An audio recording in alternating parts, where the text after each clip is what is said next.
یا الہی رحم فرما مصطفیٰ کے واسطے، یا رسول اللہ کرم کیجئے خدا کے واسطے، مشکلیں حل کر شہ مشکل کشا کے واسطے، کربلائیں رد شہید کربلا کے واسطے۔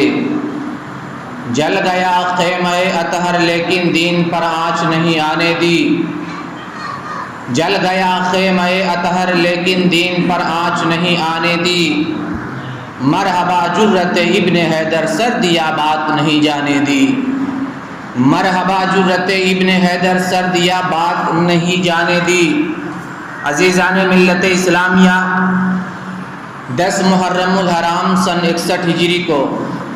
حضرت امام حسین رضی اللہ تعالی عنہ کی شہادت ہوئی، آپ کے رفقا اور آپ کے بچوں کی شہادت ہوئی۔ شہادت کے بعد 10 محرم الحرام کے دلدوز واقعات کو آپ کو سماعت کرنا ہے۔ حضرت امام حسین رضی اللہ تعالی عنہ کی شہادت کے بعد آسمان و زمین میں ایک قیامت کا سما تھا، ایک قیامت کا منظر تھا۔ حضرت امام حسین رضی اللہ تعالی عنہ کی شہادت کے بعد آسمان سے خون برسا، تمام برتنوں میں خون بھر گیا، آسمان اس قدر تاریک ہو گیا کہ دن کو ستارے نظر آنے لگے۔ ملک شام میں جو پتھر اٹھایا جاتا ان پتھروں کے نیچے خون نظر آتا۔ خراسان، کوفہ، شام میں وہاں کے در و دیوار پر خون ہی خون تھا۔ 6 مہینے تک آسمان کے کنارے سرخ رہے۔ حضرت امام حسین رضی اللہ تعالی عنہ جس روز شہید کیے گئے، یعنی 10 محرم الحرام سن 61 ہجری کو، بیت المقدس کی سرزمین پر اس دن جو پتھر اٹھایا جاتا اس کے نیچے تازہ خون نظر آتا تھا۔ جس نے 10 محرم الحرام سن 61 ہجری کو اپنے منہ پر زعفران کو ملا، اس کا منہ ہی جل گیا۔ اور عزیزان ملت اسلامیہ، یزیدی لشکریوں نے حضرت امام حسین رضی اللہ تعالی عنہ کے لشکر سے ایک اونٹ پکڑ لیا تھا۔ اس اونٹ کو ذبح کیا اور ذبح کرنے کے بعد جب اس کو ہانڈی میں پکایا تو خون اندرائن جیسا کڑوا اور سخت ہو جاتا ہے، کوئی اسے کھا نہیں پاتا ہے۔ اور حضرت امام حسین رضی اللہ تعالی عنہ کی شہادت پر جنہوں نے خوب آنسو بہائے، غرض کی آسمان و زمین میں ایک قیامت کا سما اور منظر تھا۔ اور اللہ کے حبیب صلی اللہ تعالی علیہ وسلم کو حضرت امام حسین رضی اللہ تعالی عنہ کی شہادت پر صدمہ جان کا لگا، اور کیوں نہیں لگتا؟ آقا کریم صلی اللہ تعالی علیہ وسلم کو سخت صدمہ لاحق ہوتا ہے۔ چنانچہ حضرت سلمہ جو ابو رافع کی بیوی ہے، وہ کہتی ہے کہ میں ام المومنین ام سلمہ رضی اللہ تعالی عنہا کی بارگاہ میں حاضر ہوتی ہوں، اور جب میں ان کے پاس آئی تو میں نے ان کو روتے ہوئے دیکھا، تو میں نے پوچھا کہ آپ کے رونے کا سبب کیا ہے، آپ کیوں رو رہی ہیں؟ تو انہوں نے کہا کہ ابھی میں نے رسول اللہ صلی اللہ تعالی علیہ وسلم کو خام میں دیکھا ہے کہ آقا کریم صلی اللہ تعالی علیہ وسلم کے چہرے اقدس پر گرد ہے، آپ کے ریش مبارک پر، آپ کی داڑھی شریف پر گرد ہے۔ تو میں نے اللہ کے حبیب صلی اللہ تعالی علیہ وسلم سے پوچھا کہ یا رسول اللہ، آپ کی یہ کیفیت حالت کیسے ہے، کیوں کر ہے؟ تو اللہ کے حبیب صلی اللہ تعالی علیہ وسلم نے خام میں حضرت ام سلمہ رضی اللہ تعالی عنہا ام المومنین سے فرمایا کہ میں ابھی حسین کی قتل گاہ سے آ رہا ہوں، ابھی میں کربلا سے آ رہا ہوں، ابھی میں حسین کی شہادت گاہ پر گیا تھا۔ اللہ اکبر مسلمانوں، آپ اندازہ لگائیے کہ آقا کریم صلی اللہ تعالی علیہ وسلم کو حضرت امام حسین رضی اللہ تعالی عنہ کی شہادت سے کتنی تکلیف ہوتی ہے، اور کیوں کر تکلیف نہ ہو جب حضرت فاطمہ الزہرا رضی اللہ تعالی عنہ کے در دولت سے میرے آقا گزر رہے ہیں، حضرت حسین کے رونے کی آواز آتی ہے، حضرت امام حسین رو رہے ہیں، آقا کریم صلی اللہ تعالی علیہ وسلم بے چین ہو جاتے ہیں، تڑپ جاتے جاتے ہیں. اللہ کے حبیب صلی اللہ تعالی علیہ وسلم اپنی چہیتی بیٹی فاطمہ کے گھر تشریف لے جاتے ہیں اور لے جانے کے بعد میرے آقا نے ارشاد فرمایا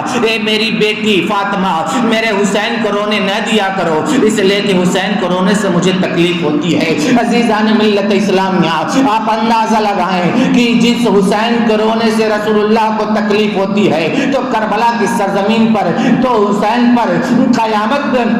قائم کر دی گئی تھی. حسین پر تو قیامت کا منظر پیش کر دیا گیا تھا. اس وقت بتاؤ رسول اللہ صلی اللہ تعالی علیہ وسلم کو تکلیف ہوئی ہوگی یا نہیں؟ تو ہر مومن یہی کہے گا کہ حسین کی شہادت سے رسول اللہ صلی اللہ تعالی علیہ وسلم کو ضرور تکلیف ہوئی ہوگی. اسی وجہ سے تاریخ شاہد ہے کہ امام حسین رضی اللہ تعالی عنہ کی شہادت پہ آپ کے رفقا کی شہادت میں جن لوگوں نے حصہ لیا تھا 6 سال کے اندر اندر سب کو نیست و نابود کر دیا جاتا ہے. روئے زمین سے ان کی ہستیاں مٹا دی جاتی ہے. ان کا نام و نشان تک باقی نہیں رہتا ہے. اللہ اکبر مسلمانوں. حضرت امام حسین رضی اللہ تعالیٰ عنہ کی شہادت کے بعد کربلا کا منظر یہ ہے کہ آپ کے خیمے میں جتنا سامان تھا لوٹ لیا گیا اور اس کے بعد جو اہل بیت کی مقدس خاتون اور بیویاں تھیں بیٹیاں تھیں انہیں اسیر بنا لیا گیا ہے. انہیں قیدی بنا لیا گیا ہے. بچوں کو بھی قید کر لیا گیا ہے. بچوں کو بھی قیدی بنا لیا گیا ہے اور اس کے بعد خیمے کو جلا دیا گیا ہے.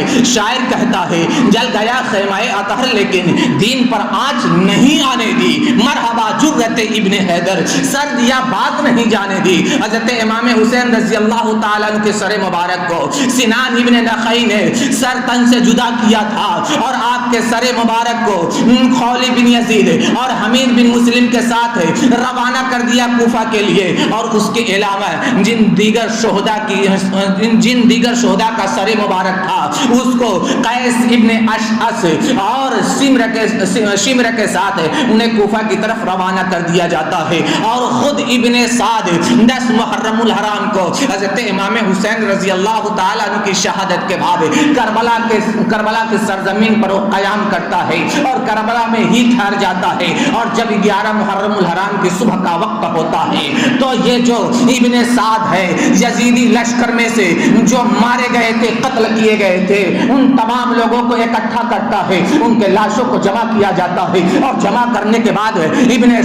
سعد ان کی نماز جنازہ پڑھتا ہے اور کربلا کی سرزمین پر ہی انہیں دفن کر دیا جاتا ہے. لیکن امام حسین رضی اللہ تعالیٰ عنہ کی لاش مبارک ہے, حضرت علی اکبر کی لاش مبارک ہے, عباس علمبردار کی لاش مبارک ہے, حضرت علی اصغر کی لاش مبارک ہے. وہاں پر شہدائے کربلا کی لاشیں پڑی ہے, بے گورو کفن پڑی ہوئی ہے. لیکن ابن سعد نے ان کا جنازہ نہیں پڑھا, ابن سعد نے انہیں تدفین نہیں کیا. اور عزیزان ملت اسلامیہ اسی طریقے سے 11 محرم الحرام کو ابن سعد نے اپنے مقتولین کی جنازہ پڑھی اور ان کو دفن کر دیا. اور امام حسین رضی اللہ تعالیٰ عنہ شہید کربلا, شہیدان کربلا کی لاشوں کو اسی طریقے سے بے گور و کفن چھوڑ دیا گیا. اور اس کے بعد عزیزان ملت اسلامیہ پردہ نشی خواتین ہے اور چند چھوٹے بچے ہیں. حضرت بیمار امام زین العابدین کو قیدی بنا کر کے کوفہ کی طرف روانہ کر دیا گیا ہے. حضرت زینب رضی اللہ تعالیٰ عنہ ہے جب کربلا سے روانہ ہونے لگتی ہیں تو یزیدی فوجیوں میں سے ایک فوجی کا کہنا ہے کہ جب حضرت زینب اپنے بھائی کے لاشے کے پاس سے گزرتی ہے تو انہوں نے رسول اللہ صلی اللہ تعالیٰ علیہ وسلم کی بارگاہ میں استغاثہ پیش کیا اور آپ نے یوں ارشاد فرمایا واہ محمدہ واہ محمدہ, آپ پر اللہ اور ملائکہ مقربین کا درود و سلام ہو. حسین میدان میں پڑے ہوئے ہیں, خون میں ڈوبے ہوئے ہیں اور تمام اعضاء ٹکڑے ٹکڑے ہیں. واہ محمدہ, آپ کی بیٹیاں قید میں جا رہی ہیں, آپ کی اولاد قتل کر دی گئی ہے, ہوا ان کی لاشوں پر خاک اڑا رہی ہے. حضرت زینب رضی اللہ تعالیٰ عنہ نے جب ان جملوں کے ذریعے رسول اللہ صلی اللہ تعالیٰ علیہ وسلم کی بارگاہ میں استغاثہ پیش کیا. عزیزان ملت اسلامیہ یزیدی کہتے ہیں کہ جو دوست تھا وہ بھی رو پڑا, جو دشمن تھا وہ بھی رو پڑا. اس طریقے سے کربلا کی سرزمین پر اہل بیت کے جو بچے کچے لوگ رہ گئے تھے, جو باقی رہ گئے تھے, ان کے ہاتھوں میں بیڑیاں ڈال دی گئی ہیں, ان کے پیروں میں بیڑیاں گولیاں ڈال دی گئی ہیں اور انہیں قیدی بنا کر کے اسیر بنا کر کے کوفہ کی طرف لے جایا جانے لگا ہے۔ عزیزان گرامی، کوفہ کی سرزمین سے لے کر کے کربلا کی سرزمین سے لے کر کے کوفہ کی سرزمین تک جو مسافت تھی وہ تقریباً 100 کلومیٹر کی مسافت ہے۔ اللہ اکبر مسلمانوں، حضرت امام حسین رضی اللہ تعالیٰ عنہ اور دیگر شہدائے کربلا کی تدفین کس نے کی میں آپ کو بتاتا ہوا چلتا ہوں۔ اور آپ یاد رکھیے گا کہ کربلا کی سرزمین کے قریب ہی ایک گاؤں تھا جسے غازریہ کہا جاتا ہے، وہاں پر ایک قبیلہ رہتا تھا جس کا نام بنو اسد تھا۔ اس کے چند افراد جب یزیدی لشکر کربلا سے کوچ کر جاتا ہے، کربلا سے کوچ کر کے کوفہ کی طرف روانہ ہو جاتا ہے، تو غازریہ سے بنو اسد کے چند افراد کربلا کی سرزمین پر آتے ہیں اور آنے کے بعد انہوں نے حضرت امام حسین رضی اللہ تعالیٰ عنہ کی لاش مبارک کو اور دیگر شہدائے کرام کے لاش مبارک کو اکٹھا کرتے ہیں اور کربلا کی سرزمین پر ہی دفن کر دیا جاتا ہے۔ عزیزان ملت اسلامیہ، میں آپ سے کہنا چاہتا ہوں اسی سرزمین پر وہ بھی دفن کیے گئے جن کو امام حسین نے قتل کیا، اسی سرزمین پر وہ بھی دفن کیے گئے جنہیں علی اکبر نے قتل کیا، اسی سرزمین پر وہ لوگ بھی قتل کیے گئے جن کو رفقائے امام حسین نے قتل کیا، اور اسی سرزمین پر شہدائے کربلا بھی شہید کیے گئے اور وہیں پر دفن کیے گئے۔ لیکن تاریخ تو یہ بتاتی ہے، تاریخ تو ہمیں یہ کہتی ہے کہ امام حسین رضی اللہ تعالیٰ عنہ کو روضہ مبارک نظر آ جائے گا، شہید کربلا عباس علمبردار کا روضہ مبارک نظر آ جائے گا، علی اکبر کا روضہ مبارک نظر آ جائے گا۔ لیکن مجھے بتایا جائے کیا کربلا کی سرزمین پر جو مقتولین تھے یزید کی فوجیوں کی جانب سے، ابن سعد کے فوجیوں کی جانب سے، ان کا نام و نشان ملتا ہے یا نہیں؟ تو آپ کہیں گے کہ ان کا نام و نشان نہیں ملتا ہے، اس لیے کہ انہوں نے امام حسین کو شہید کر دیا تھا اور ان کے نام و نشان کو مٹا دیا گیا ہے۔ اللہ اکبر مسلمانوں، حضرت امام حسین رضی اللہ تعالیٰ عنہ کے سر مبارک کو خولِ بن یزید نے اور حمید بن مسلم کے ہاتھوں یہ کوفہ کی طرف روانہ کر دیا جاتا ہے۔ اور جب خولِ بن یزید یہ حضرت امام حسین کے سر مبارک کو لے کر کے ابن زیاد کے پاس پہنچتا ہے تو ابن زیاد کا دروازہ بند ہے، وہ سر مبارک کو لے کر کے اپنے گھر چلا جاتا ہے، اور جب گھر جاتا ہے تو اپنی بیوی سے کہتا ہے میں تمہارے پاس ایسی چیز لایا ہوں کہ اس کی وجہ سے تمہاری زندگی خوشیوں سے بھر جائے گی۔ تو بیوی نے کہا کہ بتاؤ کہ تم کیا لائے ہو؟ تو خولِ بن یزید نے کہا کہ میں سر حسین کو لایا ہوں، میں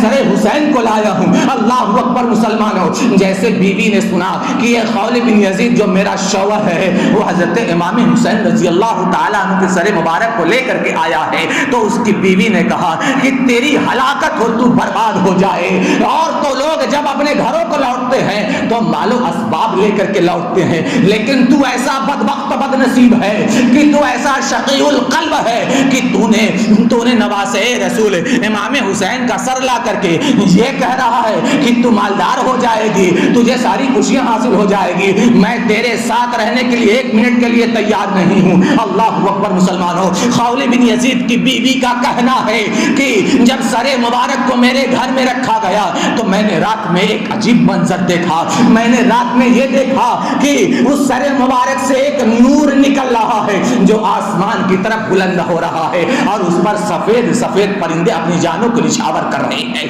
سفید پرندے اس پر نچھاور ہو رہے ہیں۔ اور جب صبح کا وقت ہوتا ہے خولِ بن یزید امام حسین رضی اللہ تعالیٰ عنہ کے سر مبارک کو ابن زیاد کے پاس پیش کرتا ہے۔ حضرت امام حسین رضی اللہ تعالیٰ عنہ کے سر مبارک کو جب ابن زیاد کے پاس پیش کیا جاتا ہے اس وقت ابن زیاد کے ہاتھ میں ایک لکڑی ہے، ایک چھڑی ہے، اس چھڑی سے حضرت امام حسین کے دندانے مبارک کو، آپ کے لبہائے اقدس کو وہ ٹچ کرتا ہے اور اسے چھوتا ہے۔ اسی محفل میں، اسی دربار میں حضرت زید بن ارقم بھی موجود تھے۔ حضرت زید بن ارقم نے اس ابن زیاد سے کہا کہ اے ابن زیاد، اپنی چھڑی کو تو امام حسین کے لب اقدس سے ہٹا لے، اس لیے کہ میں نے اپنی آنکھوں سے دیکھا ہے کہ رسول اللہ صلی اللہ تعالی علیہ وسلم اسی ہونٹ کو، اسی لب مبارک کو آپ چوما کرتے تھے۔ اے ابن زیاد، اپنی چھڑی کو ہٹا لے، اس لیے کہ وہ لبہائے اقدس ہے جس کو رسول اللہ بوسہ دیا کرتے تھے۔ تو ابن زیاد نے کہا کہ اے زید بن ارقم، اگر تمہارے بڑھاپے کا خیال نہ ہوتا تو میں تجھے قتل کر دیتا۔ حضرت زید بن ارقم نے اسی بھرے دربار میں درباریوں کے سامنے ابن زیاد سے وہ فرماتے ہیں کہ اے لوگوں، تم نے ابن مرجانہ کو اپنا امیر بنا لیا ہے، جو اچھوں کو شہید کرتا ہے اور بروں کو مقرر کر دیتا ہے۔ تم غلام ہو چکے ہو، آج سے تم نے ذلت کو گوارا کر لیا ہے، اور جو ذلت کو گوارا کر لے اس پر خدا کی مار ہو، اس پر خدا کی رحمت نازل نہ ہو۔ اللہ اکبر مسلمانوں، اس طریقے سے امام حسین رضی اللہ تعالیٰ عنہ کے سر مبارک کو پھر اس کے بعد کوفہ کی سرزمین پر گھمایا جاتا ہے، گلی اور کوچوں سے گھمایا جاتا ہے، گلی اور کوچوں میں اس کو گھمایا جاتا ہے، اور حضرت امام حسین رضی اللہ تعالیٰ عنہ کا سر مبارک نیزے پر ہے، اور نیزے پر بھی ہو کر کے یہ کہہ رہا ہے کہ جان دی ہوئی اسی کی تھی، جان دی ہوئی اسی کی تھی، حق تو یہ ہے کہ حق ادا نہ ہوا۔ اور شاعر یہ بھی کہتا ہے، شاہ ہست حسین، بادشاہ ہست حسین، دین ہست حسین، دین پناہ ہست حسین، سرداد نہ داد دست در دست یزید، حقہ کی بنا لا الہ ہست حسین۔ عزیزان ملت اسلامیہ، یہ دردناک منظر سن کر کے بھی ایک سچا عاشق امام حسین جو ہوگا، جو کربلا والوں سے محبت کرے گا، اس کا دل تڑپ جائے گا۔ آپ اندازہ کیجئے کہ کربلا کی سرزمین پر کتنی مشکلوں سے وہ قافلہ، وہ کارواں جن کو قیدی بنا لیا گیا ہے، اہل بیت کی مقدس ذات جو کربلا کی زمین پر باقی رہ گئی ہے، انہیں لے کر کے گھوڑوں اور اونٹوں کی ننگی پشت پر لے جا کر کے کوفہ لے جایا جاتا ہے، اور اس کے بعد سرے بازار انہیں پھرایا جاتا ہے، گلی اور کوچوں میں انہیں گھمایا جاتا ہے۔ یہ اس طریقے سے ان کی بے حرمتی کی جاتی ہے، ان کی ناقدری کی جاتی ہے۔ عزیزان ملت اسلامیہ، اس کے بعد ابن زیاد نے چند دنوں کے بعد اپنے ساتھیوں کو بلایا، اور بلانے کے بعد شمر کو بھی بلاتا ہے، اور شمر کو بلانے کے بعد اس نے کہا کہ سر امام حسین کو اور جو قیدی ہیں انہیں کوفہ سے اب ملک شام لے کے جایا جائے، دمشق لے کے جایا جائے، اور یزید کے دربار میں پیش کیا جائے۔ چنانچہ یہ ابن زیاد نے جو اسیران کرب و بلا تھے، جن لوگوں کو قیدی بنایا گیا تھا، حضرت امام زین العابدین رضی اللہ تعالیٰ عنہ کے دستے اقدس میں بیڑیاں لگا دی گئی ہیں، آپ کے پائے اقدس میں بیڑیاں لگا دی گئی ہیں، چھوٹے چھوٹے ننھے منھے بچے ہیں اور مستورات ہیں، خاندان اہل بیت کی مقدس بیویاں اور بیٹیاں ہیں، انہیں قیدی بنا کر کے پھر اس کے بعد کوفہ سے دمشق کی طرف لے جایا جاتا ہے، ملک شام کی طرف لے جایا جاتا ہے، اور پھر یہ قافلہ جب ملک شام پہنچتا ہے، پھر وہاں سے مدینہ جاتا ہے، تو یہ قافلہ جب کوفہ سے نکلتا ہے ملک شام کے لیے، اور اس کے بعد ملک شام سے یہ مدینہ پہنچتا ہے، ان کے درمیان کیا واقعات پیش آتے ہیں، ان کے درمیان کیا منظر ہوتا ہے، یہ ساری تفصیلیں انشاءاللہ العزیز اگلے جمعہ میں آپ کے سامنے پیش کرنے کی سعادت حاصل کروں گا۔ اللہ کی بارگاہ میں دعا ہے کہ حضرت امام حسین کا صبر عطا فرمائے، ان کی ثبات قدمی عطا فرمائے، ان کی استقامت عطا فرمائے۔ جل گیا خیمہ اطہر، دین پر آنچ نہیں آنے دی، جل گیا خیمہ اطہر، دین پر آنچ نہیں آنے دی، مرا با جرت ابن حیدر، سر دیا بات نہیں جانے دی۔ استغفر اللہ وما علینا الا البلاغ۔ السلام علیکم ورحمۃ اللہ وبرکاتہ۔